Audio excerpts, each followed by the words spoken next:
አሁንም የቀጠለው ውጊያ በሰራዊቱ ኪሳራ በፋኖ ድል ታጅቦ ቀጥሏል። በምዕራብ ጎጃምና በወሎ ግንባሮች በአገዛዙ ጥምር ጦር ላይ በተሰነዘረ የተቀናጀና ብርቱ የሽምቅ ማጥቃት የአገዛዙ ሰራዊት ከፍተኛ ኪሳራ እንደደረሰበትና በርካታ አካባቢዎችም በአርበኞች ቁጥጥር ስር መግባታቸው ተገለጸ። በጎጃም በዋበርና በጮቄ አቅጣጫ የአገዛዙ ጦር ከባድ ኪሳራ ገጥሞታል። በደቡብ ወሎ ዳውንት ወረዳ በአገዛዙ ጥምር ጦር ላይ በተካሄደ ብርቱ የደፈጣ ማጥቃት በጠላት ኃይል ላይ ከፍተኛ ድብደባ ተፈጽሟል።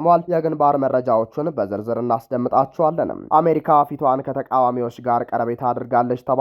ሱዳን ከአሜሪካ የተጣለባትን የኬሚካል ጦር መሳሪያ ማዕቀብ ህገወጥ ነው ስትል ውድቅ አደረገች። ቀጠናዊ የሰዓቱ መረጃችን ነው። ቴሄራን አሜሪካን አስጠነቀቀች። የካርግ ደሴትን የመቆጣጠር እቅድ ከባድ መዘዝ ያስከትላል ተባለ። የጥቁር ባህር ውጥረትና የዩናይትድ ኪንግደም አዲስ የፖለቲካ ምዕራፍ ስጋቶችን መደቀናቸው ተሰማ። የባህር ማዶ መረጃችን ነው፣ ትሰሙታላችሁ። ሰላም፣ ጤና፣ ፍቅር የምንመኝላችሁ ውድ የብላክ ላይን ሚዲያ ቤተሰቦቻችን እናንተን ይመጥናሉ ብለን ያሰብናቸውን የተመረጡ ዕለታዊ የግንባርና ወቅታዊ መረጃዎችን ወደ እናንተ ይዘን ቀርበናል። ቻናሉን ሰብስክራይብ በማድረግ ቤተሰብ እንድትሆኑ እየጋበዝን ወደ መረጃዎቹ እናመራለን። የፋኖ አርበኞች ሰፊ ማጥቃት ሲፈጽሙ የተመታው የአገዛዙ ሰራዊት በከባድ ቋፍ ውስጥ መሆኑ ተጠቆመ። በዋቢበርና ጮቄ አቅጣጫ የአገዛዙ ጦር ከባድ ኪሳራ ሲገጥመው የ64ኛና 65ኛ ክፍለ ጦር ፋኖች የጠላትን የሜካናይዝድ እንቅስቃሴ ሙሉ በሙሉ አከሸፉ። በምዕራብ ጎጃምና በወሎ ግንባሮች በአገዛዙ ጥምር ጦር ላይ በተሰነዘረ የተቀናጀና ብርቱ የሽምቅ ማጥቃት የአገዛዙ ሰራዊት ከፍተኛ ኪሳራ እንደደረሰበትና በርካታ አካባቢዎችም በአርበኞች ቁጥጥር ስር መግባታቸው ተገለጸ። በምዕራብ ጎጃም 79ኛ ክፍለ ጦር በከበባ ውስጥ እንደሚገኝ ተሰምቷል። በወርቅ ኮንትሮባንድ ነጋዴዎቹ ጀነራሎች እየተመራ ቀጠናውን ለመቆጣጠር የገባው የአገዛዙ ኃይል በአርበኞቹ የጠበቀ ከበባ ውስጥ በመግባቱም መውጫ መንገድ አቶ ኪሳራ እያስተናገደ ቀጥሏል። የ102ኛ ኮር 33ኛ ክፍለ ጦር የቋሪትና የጎንጃ አርበኞች ከአበር አዳሙ ኮማንዶ ሻለቃ ጋር በመቀናጀት በገረገራና በብር አዳማ በኩል ወደ ዋሸራ የገባው 79ኛ ክፍለ ጦር ከቀኑ 10 ሰዓት ጀምሮ በፊት ለፊት ከባድ ውጊያ ኪሳራን አድርሰውበታል። የፋኖ ኃይል ከተለያዩ አቅጣጫዎች በመሰባሰብ ከጀርባ በመቁረጡ ከቁይ እስከ አዴት ባለው ረጅም ግንባር ሰፊ ማጥቃት ተከፍቶበታል። በዚህም ምክንያት ጠላት ሰራዊቱን ለማትረፍ አካባቢውን ጥሎ ለመውጣት ሙከራ አድርጎ እንዳልተሳካ ተገልጿል። የደጋዳሞት ወረዳ የብልጽግና አመራሮች ከደንበጫ ታጅበው ለመግባት አቅደው የነበረ ቢሆንም የመከላከያ ሰራዊቱ እኛም ልንወጣ እያሰብን ስለሆነ ተለዋጭ መመሪያ እስኪወጣ ባላችሁበት ቆዩ የሚል መልእክት እንዳስተላለፈላቸው ተሰምቷል።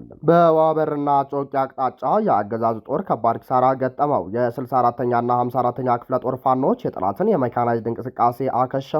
በጎጃም ዋበር ከተማና አካባቢዋ የተካሄደው ከባድ ውጊያን ተከትሎ የአገዛዙ ሰራዊት ያቀደውን ጥቃት ሙሉ በሙሉ ማክሸፉንና ከፍተኛ ኪሳራ እንደደረሰበት ከስፍራው የተገኘው መረጃ አመላከተ። በአፋብን ቴዎድሮስ እዝ ስር የሚገኙት 201ኛ ኮር 64ኛ ክፍለ ጦርና 54ኛ ክፍለ ጦር ባደረጉት የተቀናጀ ተጋድሎ ከአረፋ ወንዝ እስከ አድባር አልማና ፈረስ ቤት መገንጠያ ባሉት ቁልፍ ስትራቴጂካዊ ቦታዎች ላይ ከፍተኛ ፍልሚያ ተካሂዷል። ከድጎ ጽዮን ተነስተው ስትራቴጂካዊዋን እና ደጋማዋን የጮቄን ተራራማ ክፍለ ጦር የሆነችውን ዋበር ከተማን ለመያዝ የተንቀሳቀሱት የአገዛዙ ኃይሎችን ስልታዊ በሆነ መንገድ በመመከት ከተማዋ ለአገዛዙ ጦር ሳትደፈር እንድትቀጥል ተደርጓል። የአብይ አህመድ አገዛዝ ከፍተኛ ጀነራሎችን ሌተናል ጀነራል መሐመድ ተሰማ፣ ብርጋዴር ጀነራል አዲሱ መሐመድ፣ ብርጋዴር ጀነራል መላኩ ገላነህና ብርጋዴር ጀነራል ሶፊያ አህመድን በመመደብ በርካታ ከባድ መሳሪያዎችን ያስከተለ ሜካናይዝድ ጦር ቢያሰልፍም የፋኖ ታጋዮች በወሰዱት አጸፋዊ እርምጃ ኪሳራዎች ደርሰውበታል። የአገዛዙ ጦር ይጠቀምበት የነበረው ዙ 23 የቡድን መሳሪያ በወገን ዲሽቃና ሹተር አልሞ ተኳሾች እርምጃ ሙሉ በሙሉ አገልግሎት ውጪ ሆነዋል። መድፎችን፣ ቢኤም ሞርተሮችን፣ ዲሽቃዎችን፣ ብሬኖችንና ስናይፐሮችን በመታጠቅ የቀረበው የሜካናይዝድ ጦር ቅስሙ በመሰበሩ ባለበት ቦታ እንዲገታ ተገዷል። የጮቄን ደጋማ ቦታዎች በመቆጣጠር ረገድ የታቀደው እቅድ ሙሉ በሙሉ የቁም ቅዠት ሆነው ቀርተዋል ሲሉ የፋኖ ወታደራዊ ምንጮች አስታውቀዋል። በሌላ በኩል በደቡብ ወሎ ዳውንት ወረዳ ጉደር በተባለ አካባቢ በአገዛዙ ጥምር ጦር ላይ በተካሄደ ብርቱ የደፈጣ ማጥቃት በጠላት ኃይል ላይ ከፍተኛ ድብደባ ተፈጽሟል። በተጠናው የሽምቅ እርምጃ በርካታ የአገዛዙ ሰራዊት አባላት የተደመሰሱ ሲሆን ወሳኝ ወታደራዊ ስፍራዎችና ልዩ ልዩ የጦር መሳሪያዎች በፋኖ አርበኞች ቁጥጥር ስር ውለዋል። የቆሰሉ ወታደሮች ብዛትና የጉዳታቸው ብዛት በአካባቢው ከሚገኝ ጤና ጣቢያ አቅም በላይ በመሆኑ ወደ ኮምቦልቻ ከተማ የሚገኘው የሰሜን ምስራቅ እዝ ደረጃ 3 ሆስፒታል ስለመጫናቸው ተጠቁሟል። ይህ ኦፕሬሽን የአገዛዙን ወታደራዊ መዋቅር ክፉኛ በማፍረክረክ በፋኖ አርበኞች በኩል ድልን አላብሷል። ከሰሞኑ በደጋዳሞትና በጎጃም የተለያዩ አቅጣጫዎች እየተካሄደ ስላለው ውጊያ የፋኖ አርበኛው ምላሽ ሰጠ። የአማራ ፋኖ ብሔራዊ ንቅናቄ የቴዎድሮስ እዝ ምክትል የህዝብ ግንኙነት ክፍል ኃላፊ አርበኛ እስቲበላ አለሙ በደጋዳሞትና በሌሎች የጎጃም ቀጠናዎች አገዛዙ ከፈተው ከተባለ ሰፊ ጥቃትና ስለተመከተው የመልስ ጥቃት ዝርዝር መረጃ ሰጥቷል። እንደ አርበኛ እስቲበል ገለጻ የአገዛዙ ጦር ከ3 ጀነራሎች እና ከ7 ኮሎኔሎች በላይ በመመራት ከፍተኛ ሜካናይዝድ ኃይልና መድፎችን ዙ 23ን ጨምሮ በማሰለፍ በደጋ ዳሞት፣ አዴት፣ ደንበጫ፣ ቋሪትና ፍኖተ ሰላም በኩል ሰፊ እንቅስቃሴ አድርጓል። የአገዛዙ ጦር በክረምት ወቅት የፋኖን ኃይል ለማዳከም ከተሞችን ለመቆጣጠርና ለሌላ ሰፊ ጦርነት ዝግጅት ለማድረግ ያለመ እንደሆነ ተገልጿል። አገዛዙ በቋሪት፣ ደጋ ዳሞት፣ በደቡብ ገበያ፣ በሞጣ፣ በደንበጫና በደብረ ማርቆስ ዙሪያ መድፎችን በማጥመድ ሰፊ ጥቃት ሲፈጽም እንደነበርም ተመላክቷል። አርበኛ አስቲበል እንደገለጸው የፋኖ አበጋዞችና የወታደራዊ መሪዎች በታቀደ መልኩ አገዛዙን ወደ ሞት ቀጠና በማስገባት ከፍተኛ ጉዳት አድርሰውበታል። ፋኖ የሽምቅ ውጊያ ስልትን በመጠቀም አስፈላጊ ሲሆን ቦታዎችን የመልቀቅና በሌላ በኩል ተመልሶ የማጥቃት ስልት እንደተከተለ ገልጧል።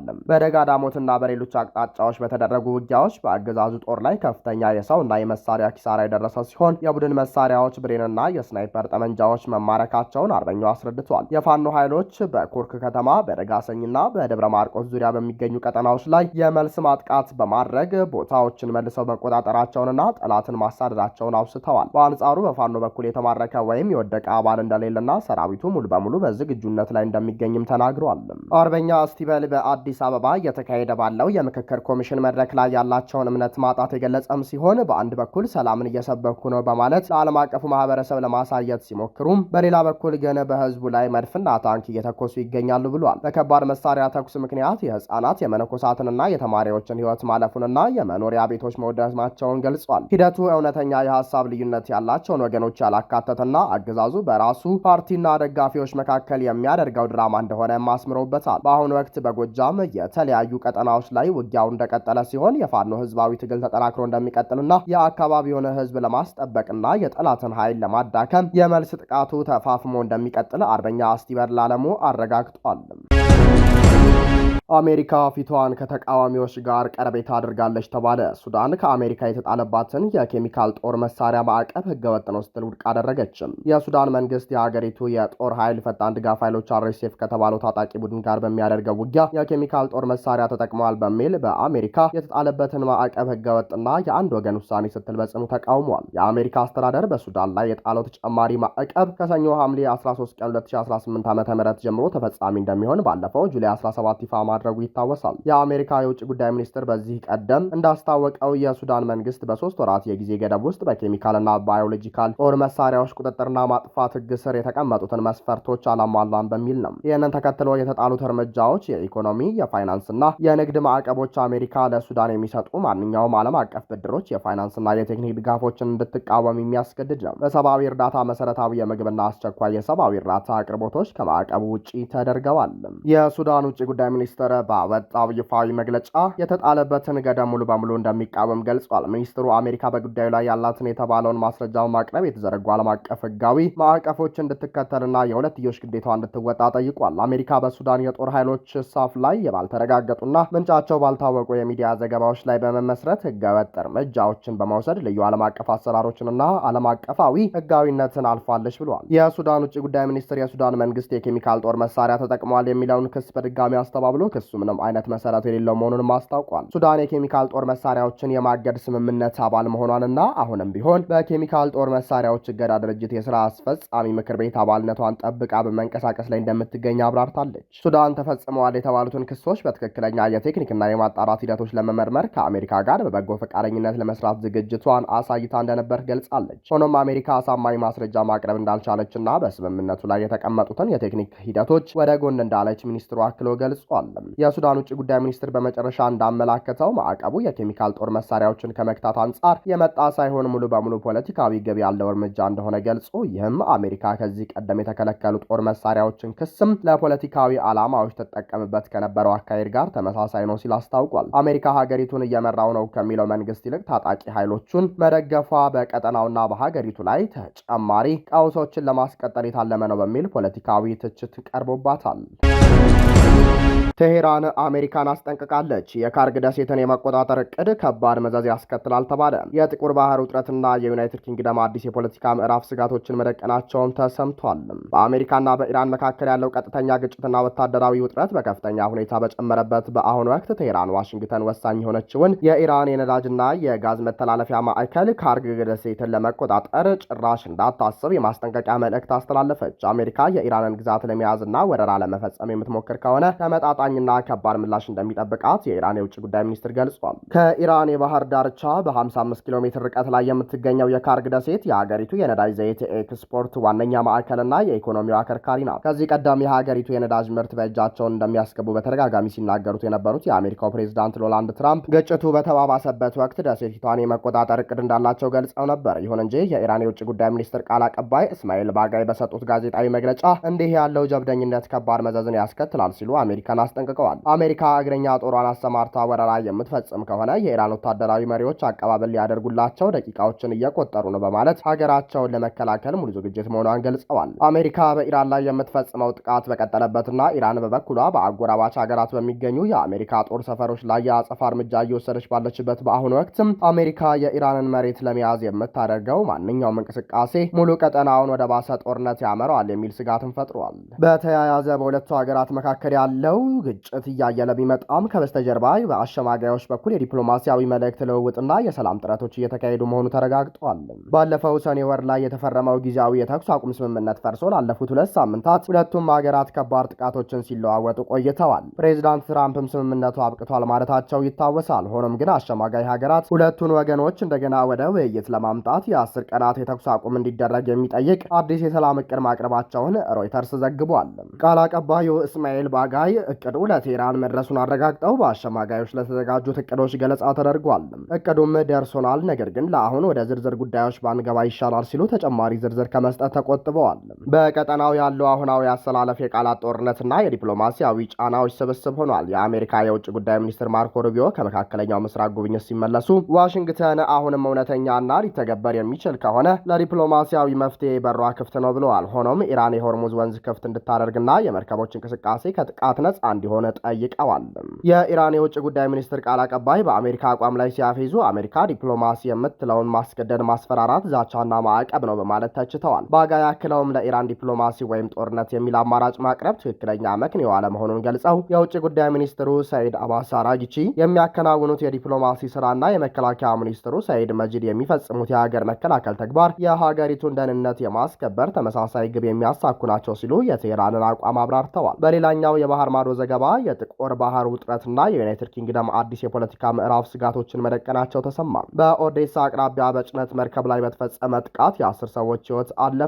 ወደ ዩክሬኗ የወደብ ከተማ ኦዴሳ በመጓዝ ላይ በነበረ የጭነት መርከብ ላይ ሩሲያ በሰነዘረችው የክሩዝ ሚሳኤል ጥቃት የ10 ሰዎች ህይወት ማለፉ ተገለጸ። እንደ ዩክሬን አየር ኃይልና የባህር ወደቦች ባለስልጣን መረጃ ከሆነ ጥቃቱ የተፈጸመው በጊኒ ቢሳው ሰንደቅ ዓላማ ስር የምትንቀሳቀሰውን መርከብ የመታው ሚሳኤል ከፍተኛ እሳትን አስነስቷል። ምሽቱን ጀምሮ በተካሄደው የነፍስ አድን ስራ 9 ባህርተኞችና ከካፒቴኖቹ አንዱ በሞት መለየታቸው ተረጋግጧል። የኦዴሳ ግዛት አስተዳዳሪ ኦሌህ ኪፐር እንደገለጹት ሩሲያ በሐምሌ ወር ብቻ በግዛቱ ላይ በፈጸመችው ተከታታይ ጥቃቶች የ28 ሰዎች ህይወት አልፏል። ይህ ጥቃት ሩሲያ በጥቁር ባህር ላይ በሚንቀሳቀሱ የንግድ መርከቦች ላይ የምታደርገውን ኢላማ የማድረግ እርምጃ ማጠናከሯን ያሳያል። እነዚህ መርከቦች ዓለም አቀፍ ባህርተኞችን ጭነው በሮማኒያ፣ ቡልጋሪያና ቱርክ ዳርቻዎች በኩል በሚያልፈው የዩክሬን ብቸኛ የኤክስፖርት ኮሪደር ይጠቀማሉ። የሩሲያ ዋና ዓላማ የውጭ ኩባንያዎች የዩክሬን ምርቶችን እንዳይገዙና ይህንን የባህር መተላለፊያ እንዳይጠቀሙ ስጋት መፍጠር እንደሆነ ይታመናል። ከ4 ዓመት በላይ በሚሆነው የጦርነት ጊዜ በጥቁር ባህር ላይ ያለው ወታደራዊ ሁኔታ ውጥረት እንደነገሰበት ነው። ሩሲያ አብዛኛውን የባህር ዳርቻ በመቆጣጠሯ የዩክሬን መርከቦች ከኦዴሳ ርቀው እንዳይሄዱ ያገደች ቢሆንም የዩክሬን የድሮን ጥቃቶች በበኩላቸው የሩሲያ የባህር ኃይል በምስራቃዊ ጥቁር ባህር ካምፖች ውስጥ አስሮ እንዲቀር አድርገውታል። በሌላ ዜና አንዲ በርንሃም የዩናይትድ ኪንግደም አዲስ ጠቅላይ ሚኒስትር ሆነው ተሾሙ። የግሬተር ማንቸስተር የቀድሞ ከንቲባ አንዲ በርንሃም በፈቃዳቸው ከስልጣን የለቀቁትን ኬር ስታርመርን በመተካት የዩናይትድ ኪንግደም አዲስ ጠቅላይ ሚኒስትር ሆነው ኃላፊነትን ተረከቡ። በበርንሃም ባለፉት 5 ዓመታት ውስጥ የተሾሙ 6ኛው እንዲሁም ከ2016 ወዲህ ደግሞ 7ኛው የሀገሪቱ መሪ ሆነዋል። አዲሱ ጠቅላይ ሚኒስትር በመጀመሪያ ንግግራቸው በሀገሪቱ የሚታየውን የጎዳና ዳሪነት ችግር ሙሉ በሙሉ ለማስወገድ ቁርጠኛ መሆናቸውን ተናግረዋል። ለዚሁ ዓላማ በ5 ዓመት ውስጥ ተጨማሪ 340 ሚሊዮን ፓውንድ ይመደባል። በዚህ ገንዘብ 1200 አዳዲስ ቤቶችን የሚገነቡ ሲሆን ለ3000 ሰዎች ከፍተኛ ድጋፍ ይደረጋል ብለዋል። ክቡራንና ክቡራት አድማጭ ተመልካቾቻችን ለሰዓቱ የነበረን የዜናና የመረጃ ስርጭታችን ይህንን ይመስል ነበር። ቻናሉን ሰብስክራይብ በማድረግ ቤተሰብ እንድትሆኑ ጋበዝን። ጤና ይስጥልንም።